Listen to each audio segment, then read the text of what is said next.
Hello everyone, Trophy Wine Hunter. Welcome back to my YouTube channel. It's March 2024 and here is my update for the month. So what's going on this month? I just finished going to the Vancouver International Wine Festival and I had quite a few videos.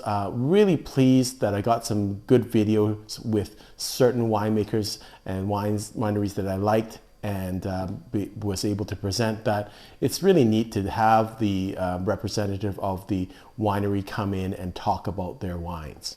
I haven't been to other wine festivals, but I thought the really good thing about the International Wine Festival is they always have a senior representative from the winery, notably mostly either the owner or the winemaker, and those are really people, or even senior managers, export managers, that are really knowledgeable about the wines, and it's really fun to listen to them. Sometimes agents they represent too many wines and they don't have the in-depth knowledge, of course, that a winemaker or the person who owns the winery does. So it's really useful to have their knowledge on that. So I'm going to do a very short video, maybe a short on the takeaways, but here are some of my takeaways from that wine festival, because when you go to these wine festivals, of course you want to have a good time, but you should learn something. And there are a number of takeaways that I thought were very useful. One, I really love the Anami wines. I'm going to recommend it. There are some wines in the liquor store. Hopefully they'll bring in more. They are a Soave specialist, and so I would look out for their wines. Very affordable. The top wine find that I had of the festival was not an Italian wine, but a Spanish wine winery called Hermanos Lurton. And I was blown away by the value of their wines. So hopefully I'll be able to get some of their wines. They're very affordable, between $20 and $40 Canadian. And I couldn't believe the value of those wines. It's from the Toro region in Spain. So I really like that. Also, I got to discover or rediscover some BC wines.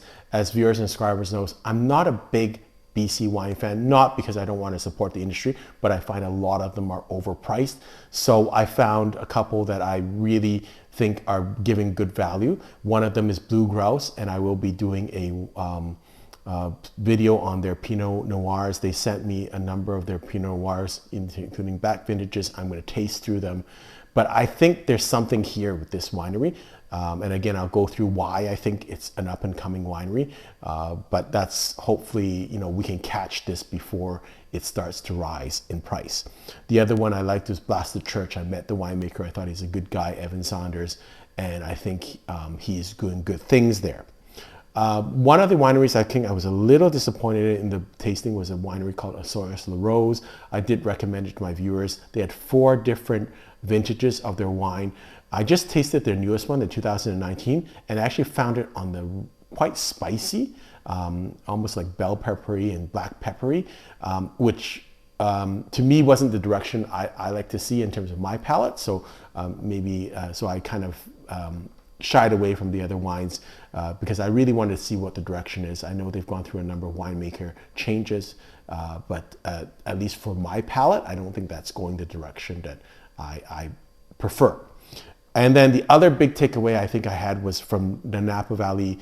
I'll do another separate video on the Napa Valley. I attended a trade seminar called Napa Valley Cabernet Takes Root, where I was able to taste 8 very, very high-end Napa wines. And that was really useful in my understanding of Napa. And I think that has clarified for me my understanding or my taste preference of Napa. I always thought I didn't like Napa. I think I have to clarify that, saying I don't think I like value Napa. I actually quite like the higher end Napa, and because what I saw in those wines, although they're very young, is elements of tobacco, herbs, tea leaves. These things actually I thought were very subtle and really kind of neat. And that's, I think, more reflective of the Cabernet Sauvignon grape, but I don't think you actually see that as much at the value end. You just see boldness, alcohol, and fruit, like dark fruit. And so again, that's just, from my knowledge, very useful in saying, well, there are different types of Napa Cab.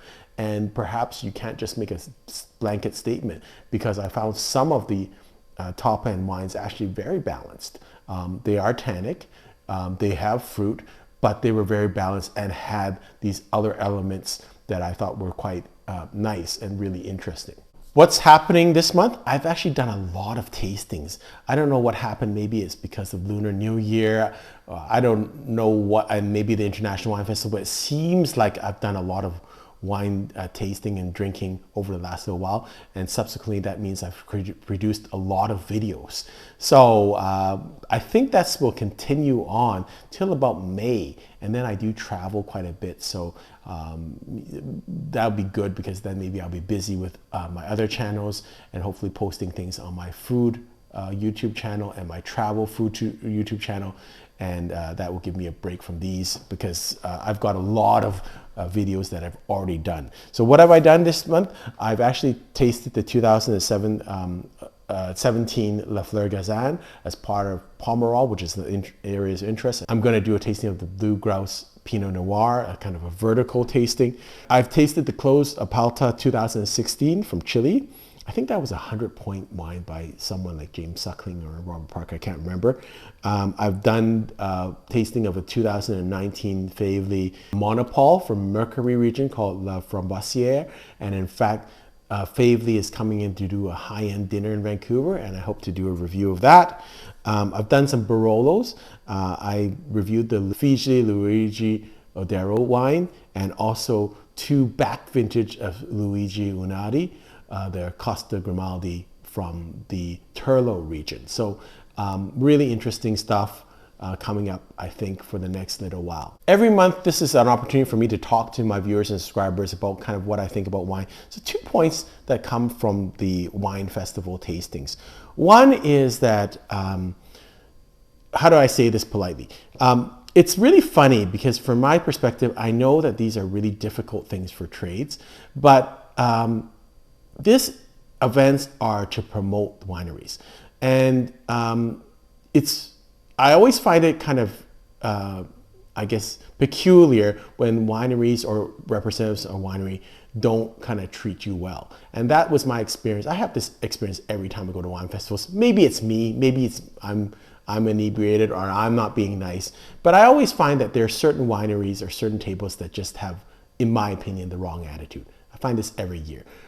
I would say 95% of the tables, I know it's hard for these agents and the wine representatives to be there for 3 days straight, listening to the silly questions that they don't think they want to answer, pretentious people like me and stuff like that. I know it's hard, but you are trying to promote your wine. So just, have a good attitude. And again, 95% or 98% of the people have, I think, a very good attitude, and some have spectacular attitudes.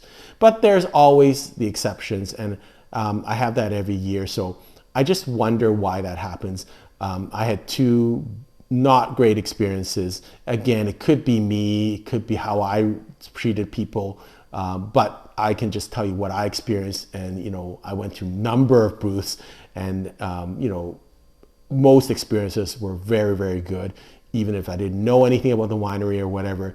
And so the 2 that I had a problem was a very famous producer called Trois Rita. Their table was very crowded and very popular.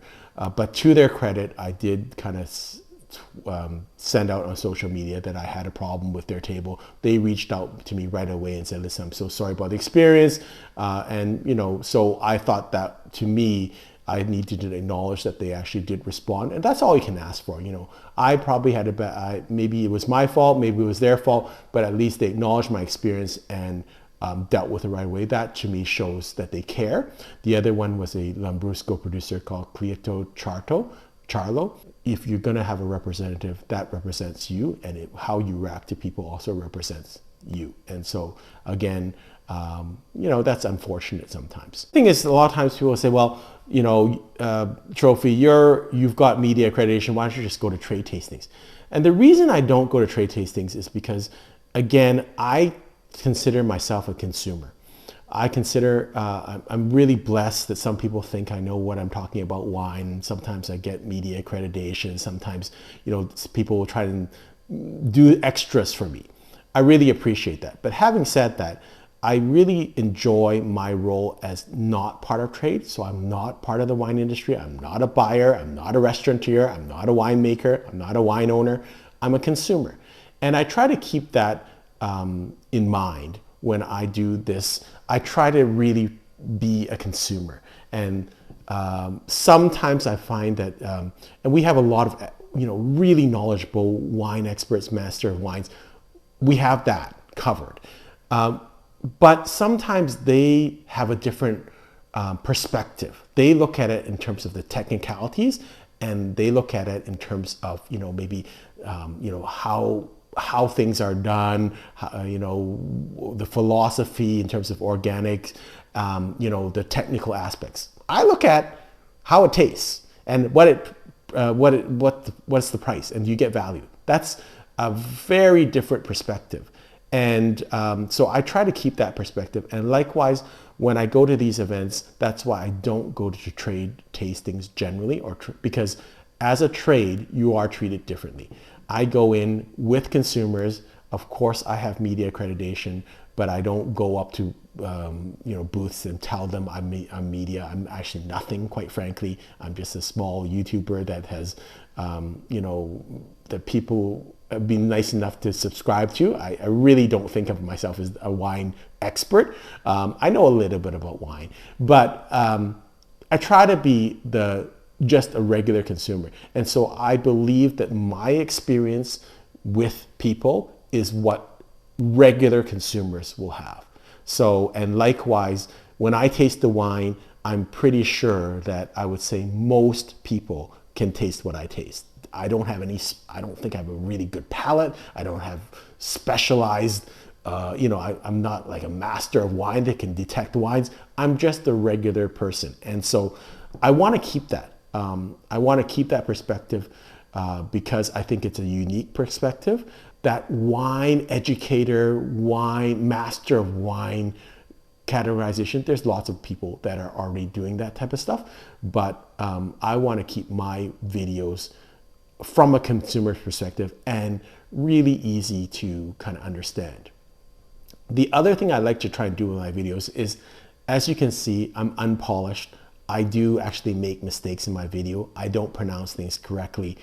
I can look foolish, but I feel that it is a learning experience. I don't know everything about wines, and I want to make people comfortable with not knowing everything about wine. You do not have to be a master of wine or have some certificate to enjoy wine. And you do not have to have a certificate to have an opinion about wine. Your opinion is as valid as anyone else's opinion. They may be more educated, they may be more technical, but they cannot tell you, no person can tell you what you like and what you don't like. They cannot tell you you're incorrect or you are not knowledgeable to like a $10 wine, and because you don't like a $120 wine or $200 wine, that you are somehow unworthy of drinking wine. Don't get into that. Wine is for pleasure, and wine, there is room for everyone in the wine world, and that's what I try to hopefully give people the confidence, because I'm supposed to know something about wine. I'm supposed to be what they call a high-end drinker, okay? I don't know everything about wine. I make mistakes. And I blind taste incorrectly all the time. I can't tell uncorked wine sometimes. I can't tell if a wine has an oak. So I hope that gives other people confidence to share their opinions, and that's the only way you can learn. And likewise, everyone's opinion is valid. No one should be kind of laughed at or put down because of their opinion. And I see that all the time, that people we just kind of gravitate towards what they call experts. I don't know if there's an expert. What is a wine expert? Wine expert has knowledge in wine, but can they tell me how to drink a wine? Can they tell me how to enjoy life? No. There's no expert in that type of stuff. And the point I want to make is, don't get intimidated in the wine world. You be you, you enjoy what you like. Even if I disagree with you or every wine expert in the world disagrees with you, who cares? As long as the point is wine is for enjoyment, you can be as educated or uneducated as you like. You can take up to Master of Wine certificate, that's great. You can say, I don't want to learn a thing about wine, I just want to drink it, and that's it, that's fine. There is room for every person in the wine world, and I think and I hope that I can get along with everyone from the master of wine level to the basic you brew drinker. We should all be able to get along, and we should all be able to freely share our opinions about wine and, be respectful about each other. My shout outs this month is to Johnny99 and Piff Path. So these are longtime viewers and subscribers who make comments. I really appreciate your comments. They keep me going. I read them all the time. I try to respond to every comment, and it's really been fun for me. I learn a lot from my viewers, and I really am encouraged when I get comments, because that means someone is actually listening to me out there or watching my videos. And so what does that do, these shout outs? That allows you to have membership in the TWH Club. Again, send me an email at trophywinehunter@gmail.com, and I'll tell you the particulars of that. There's no membership fee. It's just a little something to kind of encourage people or thank people for being loyal subscribers and commenters on my channel. Sometimes I'm trying to figure out what I can give you guys without charging you. Sometimes I'll make extra videos, particularly around the holiday season. I make some extra videos for only my TWH Club members. I sometimes will give you early access, and I was for a while there sending out TWH pins, but I find that it's actually more expensive for me to send out the pin than to actually the actual value of the pin. So maybe I'll stop that for a little while, but we'll see what happens in the future. Just going back to the International Wine Festival, some viewers and subscribers have expressed an interest in come down and see me next year, and I'd love to have people come out to see me next year. So I'm going to give you early notice, and if like a small group between 4 and 8 people want to come out to see me in Vancouver and kind of partake in the wine festival, I'd love to do that. I actually take a group around every year, but I'm happy to have a small group of people if you want to come into Vancouver. It's generally not in the greatest season in Vancouver, but we'll just drink and eat for 3 days basically. So I'll next year I'll try and give you early notice. The theme country is USA. If you guys fly into Vancouver on a Thursday, we can do a nice dinner and then go to the wine festival on Thursday. We can do again dinner and then something on Friday, and then on Saturday we'll have some type of gala dinner where I'll probably try and give you some nice wines. We'll just split the fees for all dinners and things like that, and you have to pay your own way obviously for travel and the wine festival tickets. But I'll try to supplement some of the things with some neat wines from my cellar, and we'll just have a great time drinking together. So maybe if we can get I'm not going to have 20 people, but if 4 or 8 people want to come in, and probably I'll give priority to people that are actually outside of BC and Vancouver, and then maybe a wait list for people that are in here in Vancouver. But again, I'd love to drink with some of my longtime viewers and subscribers. The rest of this video is going to be my picks, recommended picks in the BC liquor stores, what's new, what I think is worthwhile to buy, and I hope you'll enjoy that. So for my BC subscribers, hopefully you'll stay with me on this in the next part of this video, and for other people, hope I see you in the next video. Until next time, happy drinking. Here are my wine recommendations for the month of March 2024. The first one is a Chablis from Chateau de Flay. This is a family-run estate that has been in their family since the mid to late 1800s.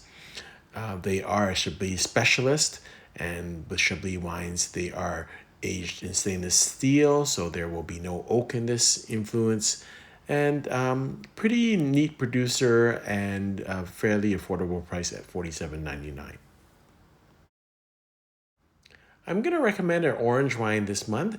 Orange wines are made with white wine grape varietals with their skins still on in the fermentation process. Likewise, rosé wines are made with red wine varietals with their skins still on for a short period of time in the fermentation process. So in this situation, the grape varietals that are being used is Chardonnay, Chenin, Viognier, Roussange, Grenache Blanc, and Muscat. And again, skins are kept in about 10 to 15 days in the fermentation process. And it provides kind of an orange gold color, which is the name of this wine. I went with a very traditional producer, Gerard Bertrand, who does value wines. And this one is on sale this month from $31.99 to $28.99. This is a wine that I think I've recommended before, and somehow they still have it in stock. It comes back in stock. This is a Sauterne. It's called Chateau Singles Rebot 2008.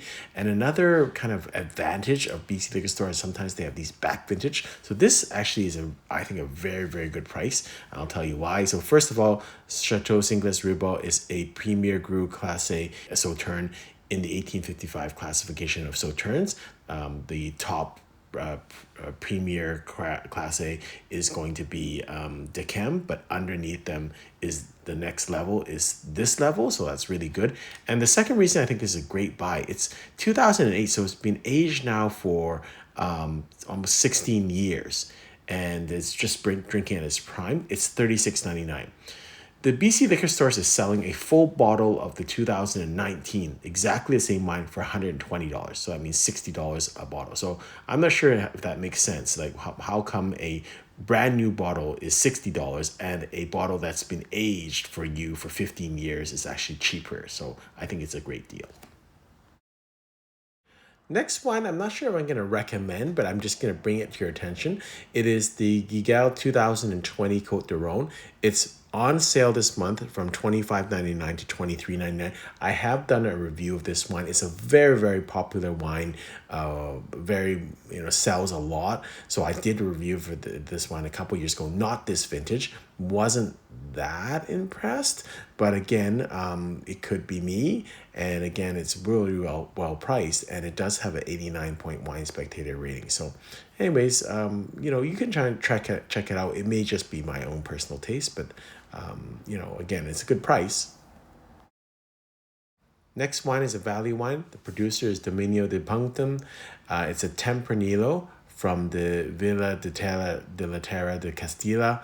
It's called La Betia is the kind of the brand name, and very simple Tempranillo wine from Spain. It's on sale this month from $13.99 to $12.99, but that still represents an 8% discount. And straightforward drinking wine, it's not going to really surprise you, but hey, for the price, it's a decent wine to drink. Next wine I did a review on, and you can see that I'll maybe put it at the end of this video. It is from the Chambon-Musigny region. It's a Premier Cru site, La Fouille, and the producer is Robert Marchand. It is a decent price. It's a good wine, but anything in Chambon-Musigny is going to be expensive. So maybe take advantage of this $20 discount. So it's $165 to $145. I know it sounds like a lot of money, but in the scheme of things for a Premier Cru from Chambon-Musigny, that is a pretty decent price. Another nice price, and you're taking advantage of a discount this month from $31 to $28. This is King's Estate from the Willamette Valley. It's their Pinot Gris. Again, not going to be a wine that you're going to really age, but it's going to be a very decent wine for a fairly affordable price, drinking nicely right now, giving you a nice kind of fuller body side of Pinot Gris, but really quality producer and a really good wine to just pop and open. Last one I'm going to recommend, another white wine from La Crema. It's their Sonoma Coast 2021 Chardonnay. It's amazingly difficult to find a well-priced U.S. Chardonnay that's got a little bit of oak influence in it. I'm surprised how hard it is to find that in terms of, let's say, under $30 or $40. It's really tough. And now we've got a little reduction on this wine by $2 to $32.99. Very decent price. Again, you're going to get a oaked Chardonnay, but not over oaked, and good quality. So that is and surprisingly hard to find these days for US Chardonnay. Hope you've enjoyed this video. Until next time, happy drinking.